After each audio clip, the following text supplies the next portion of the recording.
And I present to you the Mazda AZ-1. Guys, Gatlin here from Carphonix. You probably knew that though, because you're watching this video. However, today in this video, we're gonna be showing you what we're planning on doing with this car. We have a list on the hood that will show you all the items that we're planning on doing to it as well. And we'll go over them piece by piece and give you guys an idea of the restoration process on this Mazda AZ-1 AutoZam from Japan, imported by Bonzai Rides over here, Craig, right there, if you guys can see him. So let's go over this, guys. First thing we have to do is talk about the list. So it's a relatively large list for a relatively small car, I'd have to say. So the first thing that we're going to talk about here is the cluster bezel. The cluster bezel on this vehicle has been painted and or repaired. So if you guys look at that there's a crack that's on the cluster bezel and it's been painted a gloss black, which is not correct for the car at all. It should have this matte gray finish to it. Right here is a JDM face mask. You know, I've always been kind of questioning myself, are they protecting me or are they protecting you? Let me know in the comments below. Anyhow, driver's door weather strip. You want to talk about that, Craig? Yeah, so the next thing we're going to look for, we had this issue with the last AZ-1 as well. All this trim along the doors, and it covers the entire outside edge. These things get UV damaged and shrink and fall off and go missing. And so ours, it's a complete set, but they're not in very good shape. And we found a set for the last car eventually. So I'm gonna find a set for this car, make it look new. Make it look new, yeah, exactly. So the next thing we're gonna be talking about here is the wing. The wing on this car, if you guys watched any of the previous videos that I've made about these cars, you'll notice that the blue one had a really large wing on the back here. And we're planning on doing that to this vehicle as well. So the car will have a wing that's approximately, I don't know, 5 or 6 inches tall that goes all the way across. If you guys want to watch or see what that wing looks like, I'll put a notification right here for you so you guys can watch that on the YouTube video. The next thing that we're gonna be talking about here. You have clutch written down there. I think the clutch is good. I think the clutch is good too. But the thing about the clutch is pull the engine out and take a look at it. Right, we're gonna be pulling the engine out of this vehicle. If you guys are watching Tom's Turbo Garage, how's it going, Tom? He made recently a video about taking the engine out of this car.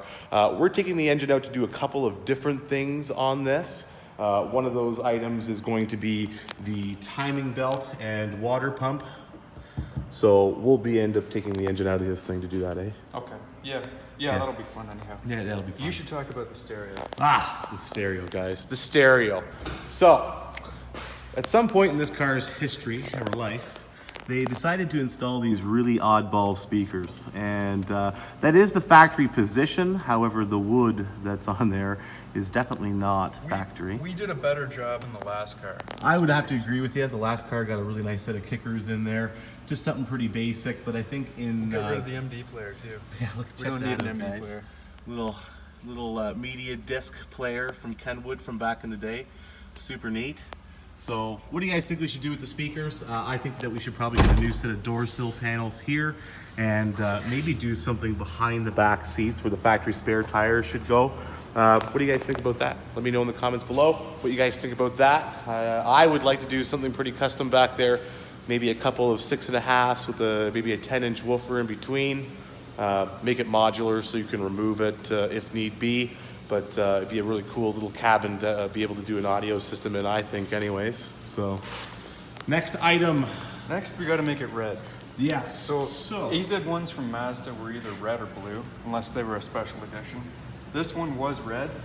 You can tell by the seats, they either got red or blue seats, and this one's got red seats. So we know it was supposed to be red. We're going to make it red again. So I did this here, guys.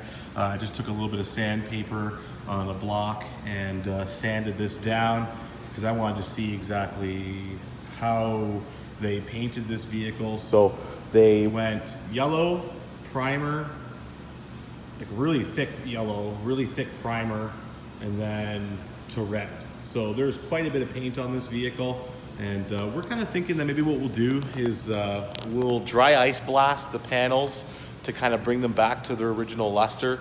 Not entirely sure how that will look, but that'll be in a different video. So when we get to that point, you guys will be able to see that. But there's a couple of panels that would be challenging, like the louvered quarters here.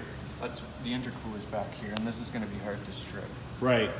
Like to get sandpaper in these louvers is pretty difficult, and you know, especially up in here as well. Rear deck. This is the only metal on the body. This section here. And getting sandpaper in here, guys, as you can imagine, would be really difficult to do. And on all of the panels, out of all the panels on this vehicle, this is the only place you can still tell that the vehicle at one point used to be red. So even shooting paint up in there is going to be pretty difficult. So I feel like if we sanded it, it just wouldn't do the vehicle justice. We'd have to really strip down the body panels to get them back to the original fiberglass, and then prime and paint them again just to make them perfect. I think that would be probably the best way of doing it. If you guys have another suggestion for us, again, maybe leave a comment down below in the video for us so we can get your guys' input on that, because It's plastic. So it's plastic, yeah. I mean, it's like a plastic fiberglass composite, I guess you could say that's what it would be. So bringing it back to its original, you know, finish, even if we just get it right back to the original red that you see here, that would be kind of neat, but we'll have to go through that when we get to that stage. But the car is going red, so keep that in mind, fellas. Next thing to talk about here is the exhaust. Now, the exhaust, you go ahead, Craig, on that. Okay, so we were hearing a rattle when we ran the car, which wasn't the clutch. It was the exhaust, which is totally separated. And on the last car, I found a really nice Auto Jewel handmade stainless exhaust that we put on. It sounded really good. I'd like to find something similar to that to get rid of this junk. That would be really super cool. If you guys watched the last video, again, I'll post a link somewhere up here. You'll probably see it right here where my finger is, of that video of that exhaust on this vehicle. And it looked really nice. I thought it looked really nice on this car, and it also sounded really neat as well. Talked about the water pump and the timing belt. The next thing to talk about is restoring these factory alloys, guys. So the factory wheels on this car are these ones right here. And these are actually surprisingly pretty rare, considering most of the vehicles that you may have seen, whether it be on YouTube or on the forums, they all come with aftermarket wheels. So to find one that still has the factory original alloys, yes, these are alloys, not steel wheels. You would think that these would be a steel wheel just based on the look of it, but it actually does not stick to metal. So here's the spare tire, which we'll also be doing restoration of as well. We want to clean that and relocate it. Yeah, we want to relocate this sucker. It was underneath of the hood of this vehicle, and some of them have them under the hood, and some of them have them behind this passenger or driver's seat here.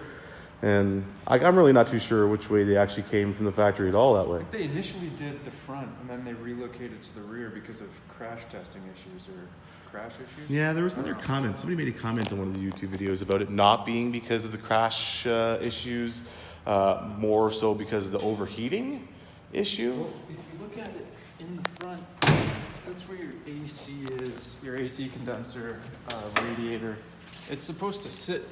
They initially wanted it sitting here, but even this being here would be a bit of a heat soak, wouldn't it? Well, it's hard to say, because I mean, some of them, the last one we had didn't actually have this cover. It's true. But if you look at the cover and the indentations on it, it looks as though the spare tire should go right on top of this. Well, that's where it's been sitting. And that's where it's been sitting, if you guys can look at this, because it's all kind of, you know, rustified and stuff. And these are aftermarket horns, obviously, so we'll probably be removing those at some point in its life and bringing them back to factory. Again, the idea, guys, is to restore the body, interior, engine, all back to its original luster, which it is right now, but it's got some kind of cobbled exhaust on it, so we've talked about that. We will be replacing that exhaust and going from there. So maintenance measures. We're going to be doing Rotors and pads. Rotors and pads all the way around. It's pretty self-explanatory, guys. Decals, that's something that's important to kind of talk about, because those are really hard to find. They're cool too. And they're cool. So far I've bought the AutoZam emblem that goes right here. Yeah. I've bought the rear AZ-1 decal. which goes in the center of the rear deck. And then I'm looking for that big kit that goes everywhere. Right, so like the dual overhead cam, it says the big something kit's about a got- midship. What does it say? Midship space? No, I don't remember. I don't know what it says, and it's pretty cool. But if you guys want to see exactly all the decals we're talking about on the sides of this thing, go visit Tom's Turbo Garage. His red example is going to be pretty much what this car is going to look like. We're obviously going to do a bunch of different mods to it and make it unique to us, but Tom's Turbo Garage, he has all those factory original decals on his, especially on the rocker panels down here. It says, you know, key lock there. The other side, I think it says It says pull here, pull, door lock, hot exhaust. Ridiculousness. all sorts of really interesting stuff there. Floor mats, those floor mats, which is, they're toast. They're toast. We won't talk about those very much, but we're going to try to source a new pair of those. We'll do a little bit of powder coating in the engine bay in particular. Yeah. So on the last one, we did the charge pipe. Yeah, charge pipes. We'll pull the strut brace off and clean it up. Maybe drop the suspension and clean it up. What else? When we pull the engine out, we might, coat everything. Well, we might as well. I mean, it's a little bit dirty in here currently. But we'll be watching Tom's Turbo Garage's video on how to remove the engine completely out of the vehicle, because we have, like, again, want to do some maintenance repairs like the timing belt and water pump, and replace the air filters and maybe replace a bunch of these. This is the first time I've ever seen a homemade air filter. Yeah, that's what came in this car. Isn't that kind of interesting, eh? That's JDM. That's creativity right there. Oh, it's JDM. It's JDM is F, bro. We should create a video that says what JDM people say. They have those videos like, what do Honda people say? The last door struts. Door struts, yeah, that's So important to talk about. We're halfway there. I've ordered one set of door struts. So the doors need assistance here to open up, guys. They don't hold themselves up, They're unfortunately. supposed to spring up and pop, and they pretty much rock the car when the door goes up. Yeah, but unfortunately at this stage, these ones are have seen some better days. So we'll be getting some replacements of those. And I think that pretty much sums up this video, guys. We're gonna be finding more issues as we take the vehicle apart. The next video you guys see of this car, we will be removing all of the body panels on the entire car, which is actually something that's pretty neat to see. It's basically just a really big metal monocoque of chassis, and it's really interesting to see what the vehicle looks like without any of the panels on it. So I'll be making a separate video about that, which will be the next video coming up, guys. So make sure you keep your post notifications on and make sure you subscribe. I'll put Craig's YouTube channel on the end of this video as well, so you guys can make sure you subscribe to him. I got a new video up. Oh yeah, Check out my new video. His new video is pretty awesome as well, so make sure you guys check that out. Craig puts an astronomical amount of effort into editing his videos, and they don't get the views that they deserve, guys. So please head on over there, make sure you subscribe to him. That's my buzzer going off, and we'll catch you on the next one, guys. Take care. Carphonix, signing off.